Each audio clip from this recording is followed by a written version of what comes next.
Oh, Host. record. Oh shit, it's recording. It's recording. Okay. Well, welcome to the first episode of our podcast with Matt Wagner and Max Sartfeld. And Max, tell them the title. Level with me. Level with me. So Yes. really be level with us. And for now, it's just me and Max. We'll probably have some people on at some point, figure out where we're going to get the podcast rolling. To tell you a little bit about myself, I born and raised in Southern California, LA, greater area in the Valley. I've always been a huge Dodgers and Lakers fan. I love Ohio State football and basketball. Love Tottenham Hotspur. Big Rams guy.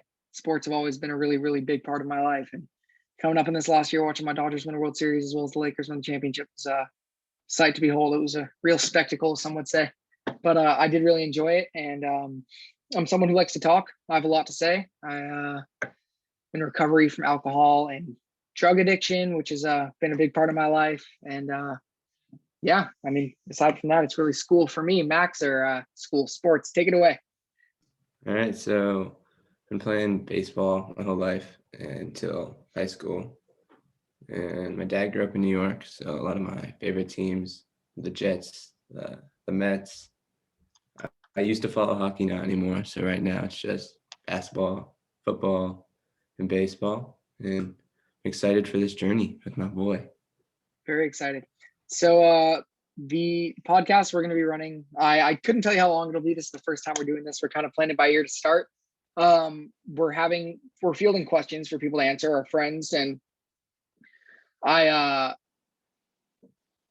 it's just kind of going to be what it's going to be. This is a little test run we got going. So see, I wrote a note. Have some questions here asked by some people. Right now we have for the day 7 questions so far. One of them is the Messi versus Ronaldo debate.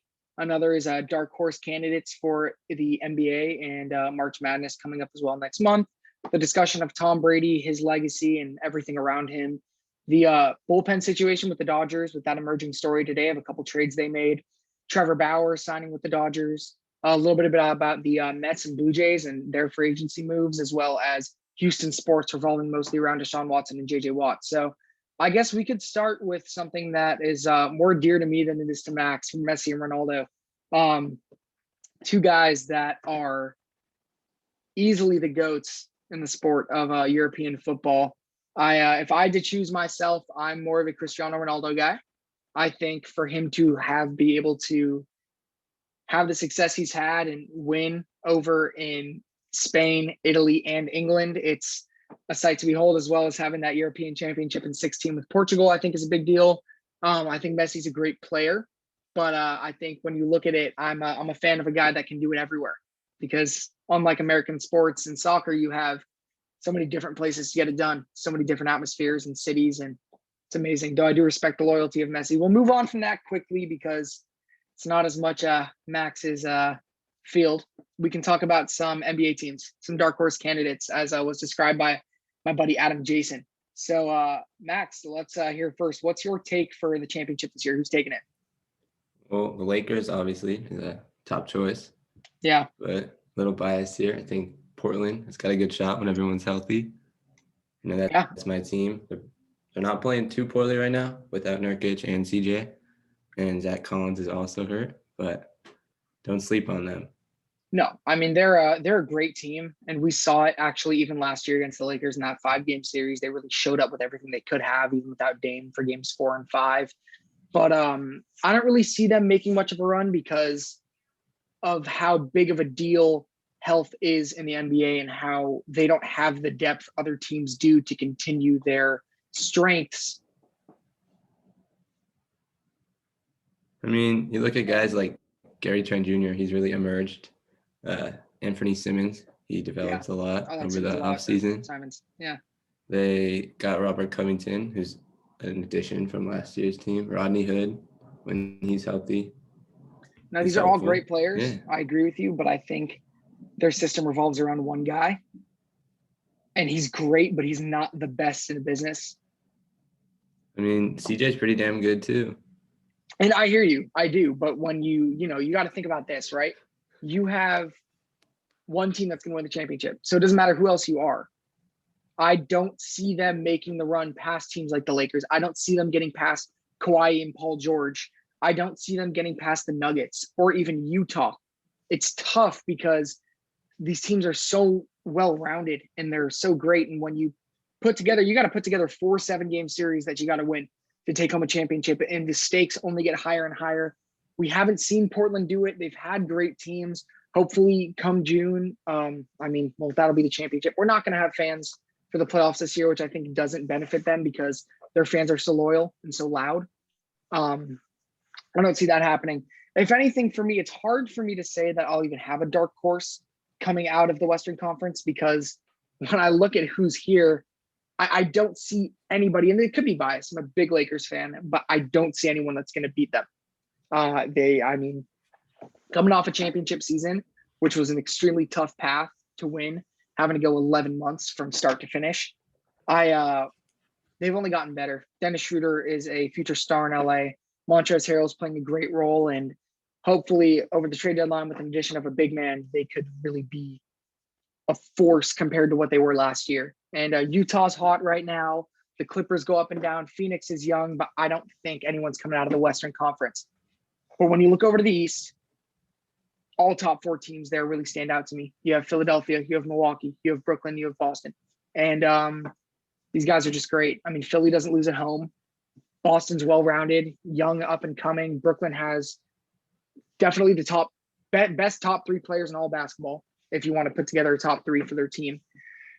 And Giannis and Milwaukee, you can't count them out. We know they're a very complete team. But, when I look at it, I just think 7-game series, and I just see the Lakers. Now you're talking about injuries. Injuries are huge in the NBA. So who's to say that an injury to Anthony Davis or LeBron will prohibit them from advancing? Of course, no, I totally hear you, man. I do. I guess that goes for any team. It does, but I totally hear you. It's scary. It's scary to think about because those 2 guys are 2 of the best to ever do it. So, one especially. What's great about the Lakers that makes them so fun to watch is like it's a bunch of role players, Totally.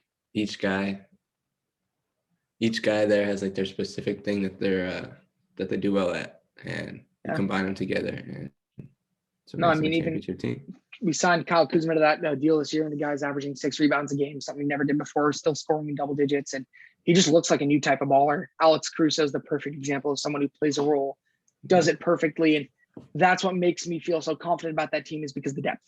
It's not a depth of what you look at in a roster. It's the depth of this guy can step up anytime you need him, and it goes all the way down. That's why I don't like Brooklyn.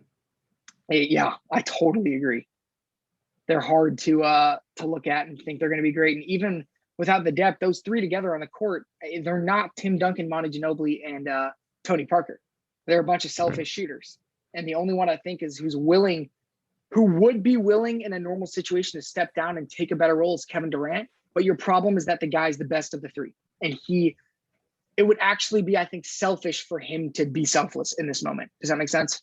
Yeah, I mean, you said Tony Parker, Manu, and Duncan. Well, Duncan, one of the greatest power forwards of all time. Was it Manu, a 6-man, right? Well, one of my favorite things is that in Brooklyn's just 3 guys who need the ball in their hands. Popovich never had them on the court at the same time, ever. It was never them 3 on the same court. So that gives you the opportunity to give them all a role to play and be stars together to unit. So I like that. But I'd say we both agree the Lakers look like the number 1 candidate right now to take it. Mm-hmm. Another question that was asked was about same guy, Adam, asked about, let's see here, NCAA. Now, I know you're not a big college basketball guy. I'll keep it brief. I love my Buckeyes. I think we are great. We're 4 in the nation right now. Lenardi projected us to be a 1 seed alongside Michigan, Baylor, and Gonzaga. But when I look at those 3 teams and I look at a team like Villanova, I look at a team like Texas Tech, Virginia, even Alabama out of the SEC, if you want to talk dark horses, I don't know if we have what it takes to go to the top. I think this is the year Gonzaga does it. We've seen them have success before. Mark Few is one of few. The guy's really a special dude and creates a great program over there. So it's tough to say, but I think Michigan's terrible. Honestly, they suck. not to be biased. They just can't win. Doesn't matter what it is. No, they're a great team. They've got some great big men, and Juwan's doing a great job over there. I think they can do something as well. But the greatest thing about March Madness is it's the exact opposite of what the NBA is. It's all one game. We saw a 1 seed go down to the first round only 2 years ago. They came back the next year and won the championship. So it's impossible to say what will happen until it does, or I'd be willing $1 billion with a perfect bracket. So we can move on from that to something that is, I'd say, less of a hot topic now, more of just a very simple one-sided conversation. Tom Brady. You can say whatever you want. You can be whoever you want in this world. But winning Super Bowl MVP at 43 years old to get your 7th trophy, I think speaks for itself. I mean, put it this way. Being a Jets fan, I kind of rooted against Tom Brady my whole life, you know? Of course. And then once, like, Patriots, like, let him walk. It's like, moved to Tampa and he won with them. It's just great. Like, you have to admire, like, what this guy can do and just appreciate watching him, like, regardless of what team you support. It's funny. It's the same argument I had with Cristiano over in Europe. I mean, the guy literally plays for the same system, is brought up in the same system, plays with them. I mean, what was he there? 20 years, basically. Wins 6 rings and says, I saw something that said a year ago today, he was a free agent that we thought might retire. He goes to a very unexpected location who hasn't been a very successful franchise. They did win a Super Bowl with that great defense back in 2002 against the Raiders. And again, it was a special team, but they've not had very much success. Bruce Arians in his career had always fallen short. For him to go over there and to lead that offense, obviously with a great defense, but to take the leadership role as a brand new guy in that team, take the time to learn that system, put himself to the test, speaks more than words to me, because I don't think he did it to prove to anybody that he was the greatest. He did it because he wanted a new challenge, and he took it head on and fucked it up. It was Bruce Arians the coach of that Arizona team that played Pittsburgh in the Super Bowl? No, I don't think so. I don't know. He wasn't in Arizona that long, was he? I can look it up right now. I don't know, but you think like Tom Brady like turned that team around. He Of brought course. in Gronk. I mean, even the signing of Antonio Brown, he had a few touchdowns. Like, dude, great. They picked up Leonard Fournette. Like, he helped them. Of course. Oh, I mean, dude, he was. I mean, we knew. I loved watching him in college at LSU. He was unbelievable. The guy was a horse, and you know, he was, again, that Jacksonville team only 2 years ago was in the AFC Championship, which is so crazy to think about, because they're maybe 3 years ago. Because what now? You know, it's sad. That team was amazing. AJ Boye and Jalen Ramsey that whole year combined only give up 3 touchdowns, which was just one of the craziest things I've ever seen. He was great, but there's 2 things you need to keep a running back sustainable. It's a right guard and a left tackle. And the Jacksonville Jaguars had neither. You know, what ends up happening, the guy takes enough hits, and in the NFL, you can't just bulldoze defensive linemen when you're running back, because they'll be bigger than you, and they'll probably be more laterally athletic as well, and they'll get you. It's just how it works. And the guy didn't have the protection he needed in the backfield. He was banged up a lot, and then what started to happen is he got frustrated, and Jacksonville took a major turn downhill. Change of scenery, let the guy, you know, spread his wings and stretch his legs a little bit, and the dude popped off. Not to mention the fact that future of the NFL is a dual running back system, and Ronald Jones is quite the compliment. Dude's a great back. He is. Like, neither of those guys, like, without each other, would be as effective. But that's what's so beautiful about it. It's great. It's just like it's funny to say, but it's just like Lamar Jackson and J.K. Dobbins. I don't know. I was thinking more like, you look at systems like Dalvin Cook, like that guy's just a workhorse, you know? Totally. 25, 30 carries a game. Here's not the case for Tampa Bay. Here's my problem with a guy like Cook or Derrick Henry. I don't want to invest in them, because where are they going to be in 5 years? Who knows? Running backs have such short careers typically. What I like is what Cleveland's doing with Kareem Hunt and Nick Chubb. Mm-hmm. I think those 2 guys are amazing. And Kareem Hunt, who's had his problems, was a lot of guys have in the NFL, to be able to go over to Cleveland and find a home, be given a second chance, and take advantage of it has been a beauty. It really has. And I think he's a great football player.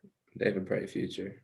Oh, Cleveland. totally, dude. Oh yeah, I think they're going to be a top 5 team in the NFL next year. And Baker I really mean, showed what he could do. oh yeah, He for he sure did can lead a team. his most consistent season, definitely Yeah. on and off the field. Love his State Farm commercials. I know another guy who really I mean, I guess he already had a name for himself, but really proved what he could do was Josh Allen, in Oh, Buffalo. They're going dude. to be great next year. I mean, This he year was their first year playing together, Diggs and Allen. And look at yeah, that. it was Diggs was amazing. insane. Well, I keep seeing in the mock drafts Najee Harris to Buffalo, and that I can't not smile at that, man. Come on, it's awesome. I Like, I know JJ Watt's a free agent right now. Think about what he could do to that team. I They had mean, a good defense, but biased. I think about what he could do in LA with Aaron Donald, but that's a stretch and a half with the cap space we have right now at draft capital. I think wherever he goes, he's going to fit in, and I really hope that man walks away one day with a ring because everything he's given to Texas, they have not necessarily given him back. It's hard to say. I don't understand is why Houston didn't just trade him for a pick or something. They're not smart. I think we've seen it over and over and over again. They're awful. Like And JJ I mean, Watt went to them and asked to be released. That team didn't have to do that for him. Let me stop you. Let me stop both of us. Wrap up the conversation on Tom Brady. Is he the GOAT? Yes or no? That changed. Is he the GOAT? Yes or no in the NFL? Yeah, that's like no question. Is he the GOAT in all 4 major sports? Yes or no? At this moment, I think so. I'd have to agree. It's I feel like it's even easier to compare him to MJ than it is LeBron, just because of how different basketball is now. But he's the GOAT. The only reason I stopped us there was because we were leaking into a topic that was being brought up next, which is Houston sports. And I've had so much time to think about it and see the way it's gone down. Houston Astros won the World Series in 2017, and at that time you had a Texans team that was on the up and coming. They were great. They did it all. And you had a Houston Rockets team that was really good. You had a lot going for them until the Astros got caught for cheating. I think that set a little bit of an arrogant president in the city because no one ever really took responsibility for it. Talking about arrogance, you got James Harden. Oh, yeah. It fits in perfectly. Doesn't get more arrogant than that. I'm speaking more to the fans, though, of Houston, who never condemned themselves and their team for what they did. And I obviously have major, major emotional opinions on that because of how much it hurt to see the Dodgers lose. Definitely. Why should the fans condemn themselves? They didn't cheat. I think the fans should condemn their team. Yeah, but it doesn't mean they should stop supporting them. No, I don't think so either. But I don't think you should be supporting when they go out before the season starts and say we didn't cheat. We're perfect. We're great guys. The Carlos Correas of this world, the Jose Altuve's who never, it's like the guys who in the early 2000s took steroids, the Barry Bonds, Mark McGwire, and at the time said, I'm not doping. And what that did to them was lock them out of the Hall of Fame. Because as they talked about with the voting, it's all about integrity. And if you don't have integrity in the moment, then it doesn't mean as much. Things fade. And apologies, I think, aren't always accepted at one point. But I think since then, you had something go down a little over a year ago that shocked everybody and really set a time bomb off in that city was when DeAndre Hopkins was dished to Arizona for a sack of potatoes. Crazy. Do you remember hearing about that? Do you remember what you thought at first? Yes, bro. I also remember the Brock Osweiler. Oh my gosh, that Houston contract has done so many things wrong. Yeah. They traded Brock and Cash to Cleveland because no one wanted Brock Osweiler. Right. So they fucked themselves. It's so many different things. Yeah, and it just hasn't helped. It's been terrible. I remember when they traded away Hopkins, and I thought to myself, I'd woken up and seen that day. I was shocked, obviously. I'm like, well, I wonder if that means something. Like maybe that's good, right? Maybe it's part of a rebuild. What I didn't realize was that wasn't it at all, and it made no sense. You pissed off your golden goose into Deshaun Watson, who is begging out, and they will not let him go. They released JJ Watt today. Yeah, released him. I mean, they traded. That's how bad. They barely got anything for him too. I agree. Like a David Johnson. I mean, so what? coming off 2 Right. injuries. They have a better. Yeah, no, it's terrible. It's awful. Yeah. It sucks. And I think that's a lot of trades in the NFL, though. You have a lot of lopsided trades in the NFL. Yeah. I mean, Especially Stafford when coming, Houston's on one side. of course. Yeah. I was thinking about Stafford coming to LA, and you can make a big case. Lions got a couple first rounders, a second rounder, but they also swapped one contract for another with twice the amount of years on it and a higher AAV, and a guy named Jared Goff, who they're stuck with now. So you've set back your rebuild too. What's happening there? What is Detroit doing?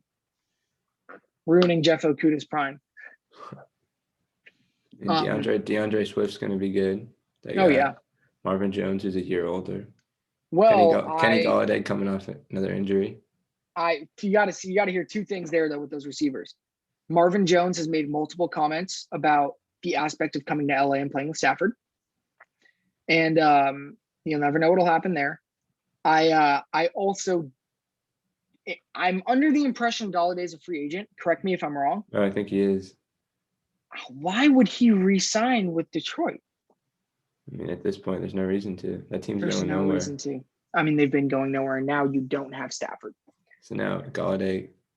Now let's talk about Miami Dolphins. They're in a good position right now. If they sign Galladay, sign J.J. Watt, maybe put together a trade for Deshaun Watson. I mean, there's three possible things that could happen. You're saying a lot of things here. Worst case situation for them right now, worst case situation is they hold on to that third pick. They draft a Penei Sewell or a Devontae Smith. I think the Jets are getting Sewell too. They should, because him and Becton. Oh, yeah. How crazy would that be? Yeah. You start with a foundation. You do. And I think if you have that foundation and you look at Sam Darnold and you say, you're our guy, you give him the confidence of knowing that he's not playing week to week. He's playing for the season. He's playing for the playoffs and to be the guy in New York, then you might instill something in him that we saw in college and that we've seen in the NFL really with no protection. Right. You have a good O-line. It makes your passing game better. It makes your running game better. Everything. Like you draft a skill player, you still have that weak O-line. Right. You're not going to make too much of a difference. That's why I say with the Dolphins, I wouldn't put it past them to draft an offensive lineman, though I think they need a receiver.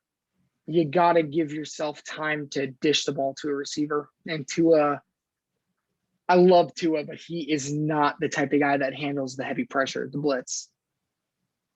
So you've sunk a lot into him now, as opposed to what they should have sunk into Justin Herbert. Yeah, but hindsight 2020. Of course. Yeah, no, 100%. I mean, I was reading something actually just yesterday about how the Dodgers almost drafted Alex Rodriguez. We had the second pick in 92. And sorry, it wasn't. Yeah, it was 92. And back then, we had lost the most games in MLB that year. Back then, they used to toggle the AL and the NL having the first pick. Seattle got the first pick that year and did not have a worse record than the Dodgers. Alex Rodriguez went to the Mariners and said, I don't want you to draft me. Don't draft me. I want to be a Dodger. They drafted him. A year later, Mike Piazza won Rookie of the Year. Pedro Martinez pitched to below 2 ERA. We did not re-sign Piazza, traded away Pedro Martinez, and for Delino DeShields Sr. Another guy traded away, Adrian Beltre. Oh, no, we let him walk in free agency. We did, which is even worse because you get nothing in return. Yeah, we did. He had a crazy year for us in the early 2000s. We let him walk, let him go to Boston. Mm-hmm. It was very sad. Just like everyone else, have had their fair share of mishaps. Now, then again, I think everything happens for a reason and everything leads up to today. And we're the only franchise that can say we're world champions. So I'm happy with that. At this point. This is true. I mean, I'd like to win every year for the rest of my life, but we'll see. We got a little bit of work to do before we get there. On the Dodgers, actually, I mean, I'd say the biggest headline of the week has been Trevor Bauer. You're a Mets fan. Let's hear it. What you got to say? Well, I mean, of course, I'm going to say we didn't really want him too bad looking back. I just don't think he's a $40 million pitcher. Oh, I don't think so either. I think DeGrom and Garrett Cole are $40 million pitchers. And I don't think Garrett Cole is. I think DeGrom is. Garrett Cole's not a $40 million pitcher. He's not. The guy, at this point in his career, he's older and injuries, but 5 years ago, yes. Look, I'll say this. if you look at Garrett Cole's career stats, the guy's only recently emerged, and we don't know anything about him really. It's hard. I don't know. I'd have to say the same exact fucking thing about Trevor Bauer though. Him and his agent are two very smart people who milked the market, hyped him up very much, and Yeah. 60 games later, the guy is now worth $40 million a year. So, and the contract he got too from the Dodgers is great. I'm very thrilled to have him. I think it's going to be awesome. I think the risk comes with the price. I also think that as a Dodger fan, price isn't much of a deal to us right now. And the way Andrew Friedman's worked this program over the last 8 years, everything that we have right now is club control. All these young guys that we're not paying. So we have the money. Why not spend it? Why not give it a shot? And if it doesn't work out, he'll opt out and he'll leave. And if it does, he stays and we win. So happy with that. I do think he gave the Mets a little bit of an emotional roller coaster though. And he very quickly actually condemned himself for it and apologized for that. I don't think it was ever part of his agenda. I think he just wanted to make splashes in the market because, you know, you get two guys going at it. It's like a game of poker, right? If you're bluffing, you can get the other guy to throw in more money or fold. And at one point, Mets folded. I think the Mets offered more money, actually. You're right. It was very similar contract. So essentially what he got was everyone to go all in. And he takes a side pot. So there you go. The guy won Cy Young in 60-game season. Like you said, his career ERA is not great. No, 3.90. He's played on small market teams. It's a big difference going to LA. You have no clue. Yeah, the one thing I'll say about the guy is in his career, he's a wonderful postseason pitcher and he's got a ton of drive to win. And he's from Los Angeles. And I think he has a lot of pride in the city as well. Went to UCLA too. We all know that. Didn't he pitch there with Garrett Cole? He did. Yeah, you're right. They hate each other. They do. They do? That's they do. They do not like each other. And I'll say, I don't think much more has to be said about the guy. We kind of all know what's going on here. We kind of all know. Yeah. It just, we'll see what happens. I'm glad that we were the ones to take the risk because I think that we could. I definitely think so. All right, let's see what else we got here. We're coming to an end soon, but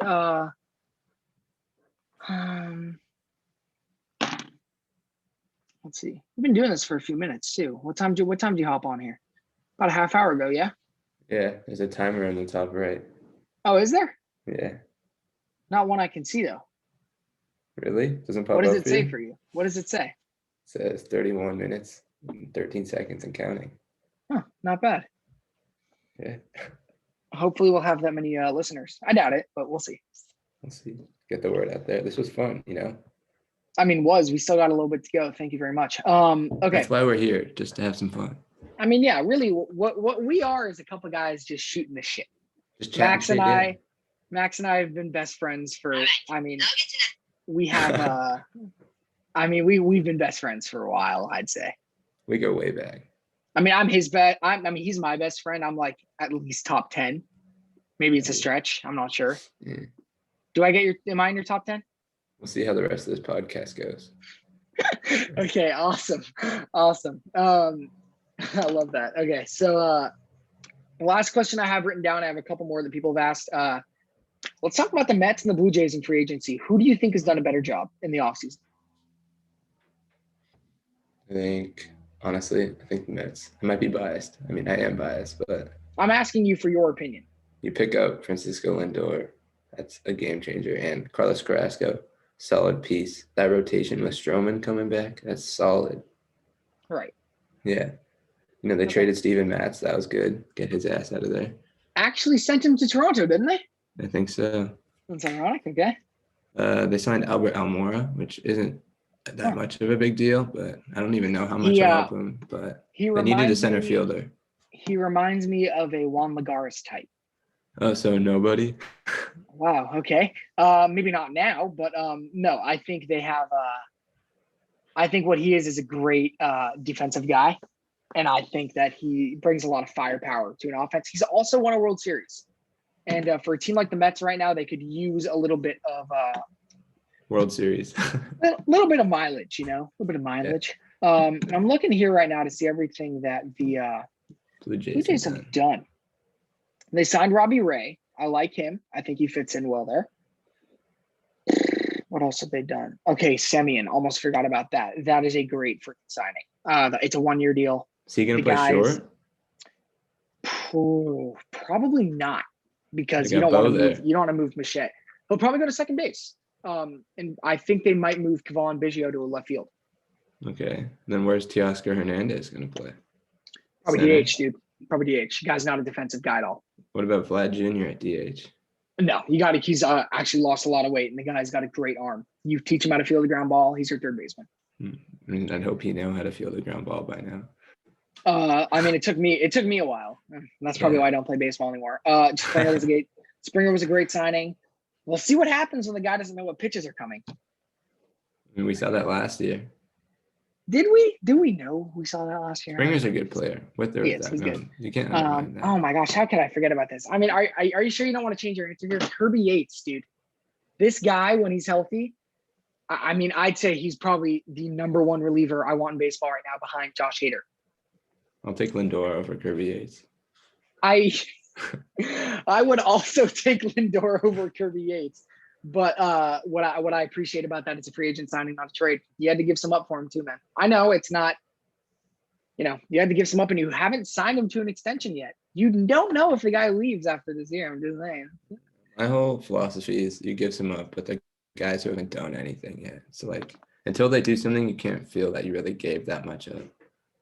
Totally. I mean, hey, I knew from the start when we traded for Mookie Betts, I'm like, great job. Traded for Mookie. You got Brusdar in that deal too. So this is what I was going to say. This is my favorite part about it. The initial Mookie Betts, and dude, you have no clue how much it makes me so happy to say this. The initial Mookie Betts deal had Brusdar Graterol going to Boston, had Jock Peterson and Ross Stripling going to the Angels. Okay. Yes. And that didn't happen at all. So this is what happens. Red Sox say, oh, no. We want Brusdar to be a starter. We don't think this guy has it. We don't want it. We don't want Brusdar Graterol. Literally, I'd say a quote from whoever runs the front office there. Trade gets dismantled. The Angels are out. Jock Peterson stays a Dodger. And we end up doing just a straight up trade with Boston. We give up Verdugo. Obviously worth it. Obviously. 13 years of Mookie Betts or 4 of Alex Verdugo. I think we'd both have the same answer. We do straight up deal with them. Twins are out. Angels are out. We don't make a deal with the Angels. We hold on to Jock Peterson for the year, which he was great in the playoffs. Love the guy. He helped out. He was great, man. Had a home run. He had a solo home run, I remember, in that game 3 against Atlanta. That was great. That 11-run first inning. He had a great sliding play in the World Series. He had a very clutch hit in game 4, which we ended up losing, but still appreciated it. Hit a clutch dinger to go up 3-zip in game 5 of the World Series off Glasnow. I loved the guy. He was great, and it warms my heart to know too that he was also part of our World Series squad after how much he'd endured with the team. But best part, the Twins say to us, well, we don't want Graterol. We got to get rid of this guy. They're like, we know his stock. We don't believe in him. So we give them Kenta Maeda. He had a good year. He did have a good year, but if you look at his first 12 starts in a Dodger uniform when he came over from Japan, same shit. The guy gets figured out, and he will get figured out. He'll go out next year. He'll pitch 200 innings, have a 3.8 ERA, and be very serviceable, a solid 3rd or 4th starter. We talked about this earlier. It's also LA is a big market. I mean, I don't know how much it matters to. You're right. To him, but. Now, yes, I'm not saying the Twins didn't get anything for it, but what I am saying is having Brusdar Graterol, knowing that the next however many years we're going to have that guy at the closing position, it's amazing. He's my favorite. He's the Buffalo. That's what I call him. And once Kenley's contract is up, Brusdar steps in. You can let Kenley walk or trade him for something. I love Kenley. I do. Yeah. He's not my closer anymore, but I love him. A guy who never pitched in not one time pitched in his adolescence. First ever time he stepped on the mound was in Double-A. What's crazy about the Dodgers is they have the highest payroll, but a lot of their best players aren't even highly paid. Yeah. Like, look at Walker Buehler's arbitration case. That's a steal. Oh my gosh, 2 years, what, 8 million, 11 million? It's a steal. It is a steal. We're talking about a guy who made the top 10 list in the starting pitchers this year. Yeah. He was number 7. Gonsolin I love Gonsolin. Did really well. Oh, totally. I mean, did really well. Dude, we don't even have to go there right now. I mean, game 7 of the NLCS, then game 6 of the World Series to throw 5 1/3 combined innings and shut those teams out. Literally sent us through, man. And honestly, Yeah. don't be too scared if Turner doesn't come back, because Gavin Lux, I think he can play third. I don't want him You got to to, make though. room for him, though. I love Justin. He does so much more than just show up and swing a good bat and play good defense. The guy's an innovation for the team. He is. I mean, actually, it makes sense to let Kike walk. It did, because he's going to go those 2 years, 15 million in Boston for him is great. For a bench player, too. Think about that. Shut the fuck up. He'll be starting every single day in Boston, which is part of what makes me so happy, too, knowing that guy's going to be playing every day in Boston when in LA, we didn't have a spot for him every day. And, I really, I have a tendency to really connect with the players on my teams. I think a lot of people do. That's but beautiful. Thank you. Oh, thanks, Max. Just like you. Takes one to know one, doesn't it? Yeah. I really connected with that guy. He meant a lot to me. So to have him be on the World Series squad and go do his own thing, start every day, it's awesome. Let's see. All right. So after all that, you'd still tell me the Mets had a better free agent run and offseason than the Blue Jays? They're not done yet.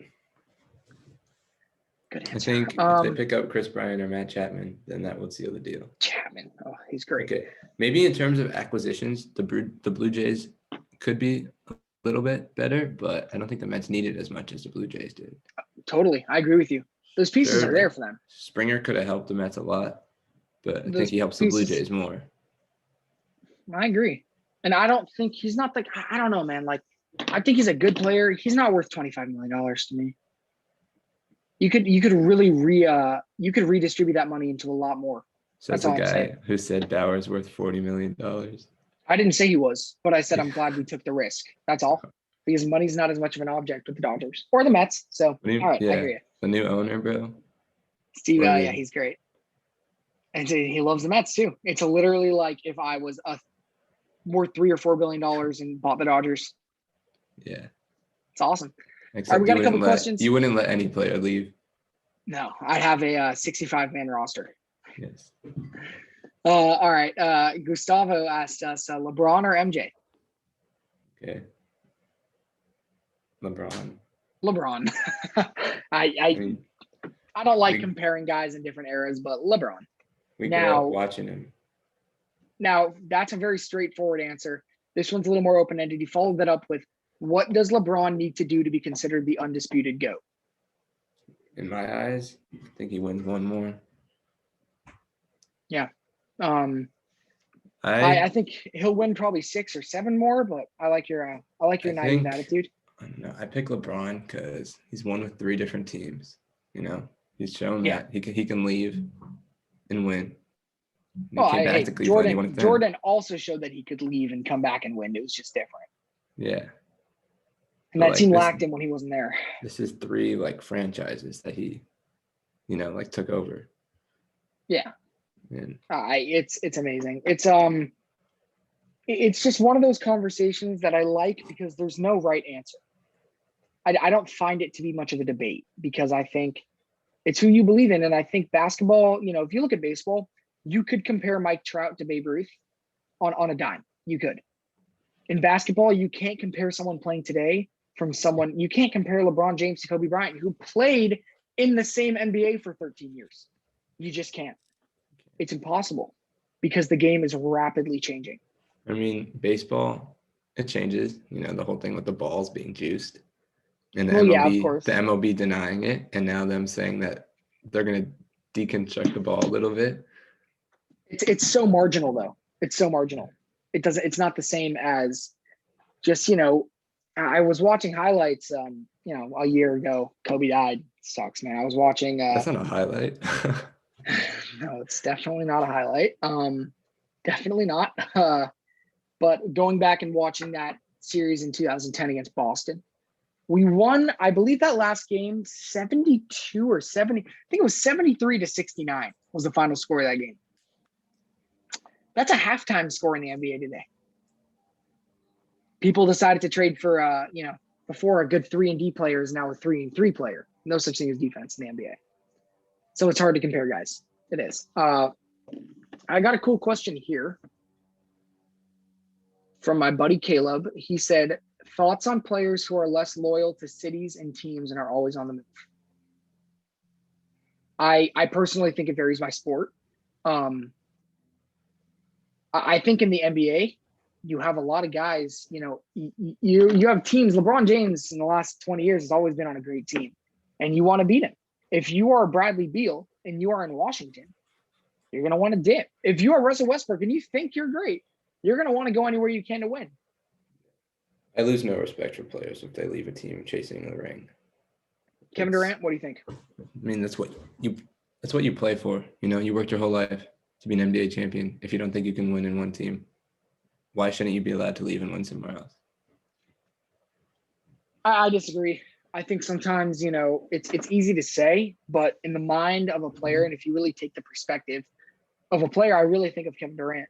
He had spent a lot of time in Oklahoma City. He'd spent 7 or 8 years there before he decided to leave. If it didn't work out the first 8 years of your career, what's going to change now? Harden left. Westbrook was obviously getting on his nerves. That was trying to do way too much.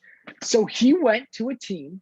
Think about this, though. Okay, Harden and Westbrook can't win no matter where they go. Oh, yeah. There are guys like that. I don't even want to talk about guys like that. Clearly, they're not going to help Kevin Durant get it done. So he went somewhere where he could have help to get it done. I don't see that as being anything more than just a guy who took a pay cut, minor, but took a pay cut to go win. How can you have disrespect for that? I don't know. It's tough. It's hard. But I think you really build don't your legacy. I agree. You don't see that much outside of the NBA. I don't know, you're not a big soccer guy, but in soccer, you can't, if you're a great player, you're not going to stay loyal to the team you came up with because it's not really your choice until you're a free agent. How it works there is you don't trade for guys. A team purchases a player from another team.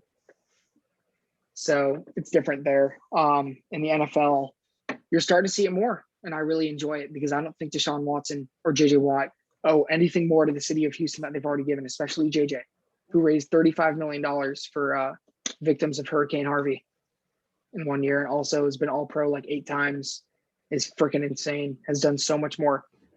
He's clearly not gotten the same respect from that city and that team. So I like that move. Like I said, just kind of depends. Let's see.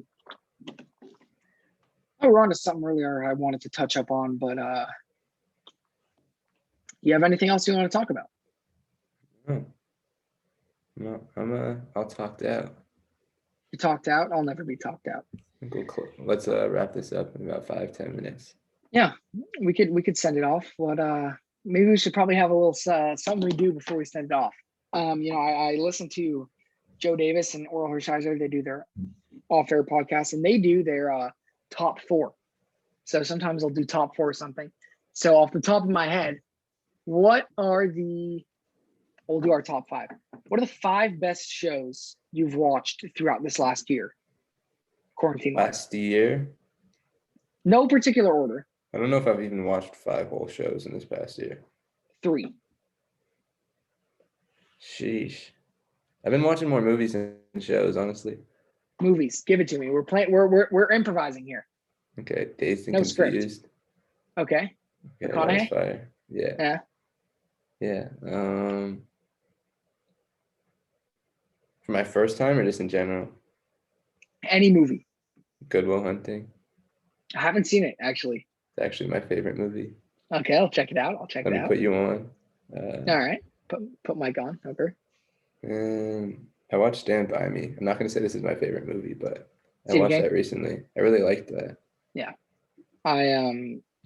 Of the 3, I'll say this, 3 movies I've watched for the first time in quarantine that I really enjoyed. 2 of them are in my top 3 ever. I'll just give you my top 3, in which 2 of them I watched in quarantine. Those 2 being Shawshank Redemption and Godfather. Also very and good. my third I've seen many times in my life that I love is Goodfellas. I watched Scarface for my first time the other day. Great movie. Honestly, I was expecting more.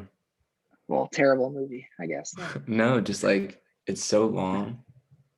And no shit. All those movies are. All of them. You just gotta accept it for what it is and appreciate how good Al Pacino was. No, he's Michael Corleone. Come on. Yeah. It's awesome. Say hello to my little friend. It's great, man. And you didn't really explain to the viewers that you're up at UCSB right now, getting your 4-year degree. You're a freshman, and you're currently quarantining. Yes. Even though I don't have it. You don't have it. So here's my other question for you. Is it going to be the same fit every time? Is it going to be the white shirt? Different with hat. The wired hat. Oh, different hat? Yes. But let's say we do this every week. You don't have 52 hats for the Who next said year. we're doing it 52 times? Oh, I mean, what? I'd like to start. This is what I'm saying. 52 weeks in a year. This is going to be a dynasty. Let me count how many hats I brought up with me. If you have more than 15 hats, I have 6 hats with me, and I have a bunch still at home. I say wear the Angels hat. I love it. Thanks, but I got more. All right, he's got more. Fair enough. I'm heading down to UCLA tonight to see some buddies. I'm pretty excited about that. I've got work at 5:00. I work at a restaurant, Roasty Tuscan Kitchen in Calabasas. Feel free to stop by anytime. Give you a free cookie, a drink, or something like Use that. my promo code. Use my promo. Exactly. Have you heard of this app, AmpMe? That's yes, that's awesome. Cash App. Exactly. You can Venmo me too. You say AmpMe? AmpMe. Have you heard of this app, AmpMe? That's the app where you combine your phones to play music loud. Sponsor us. Arrowhead Water, Chance the Rapper. Cash App is like sign up and you'll get a free $5 from Level With Me. Use promo code. Use a whole lot of different names. Whose pocket's that coming out of though? Theirs? Not sure. I don't want to be giving anyone $5. It's a sponsor, so. Right. So we're just talking nonsense right now. Let's end the podcast. All right, then. Thank you guys. We'll figure out where to post this. I'll send it over, and however much you listen to, I can give a fuck. Thank you.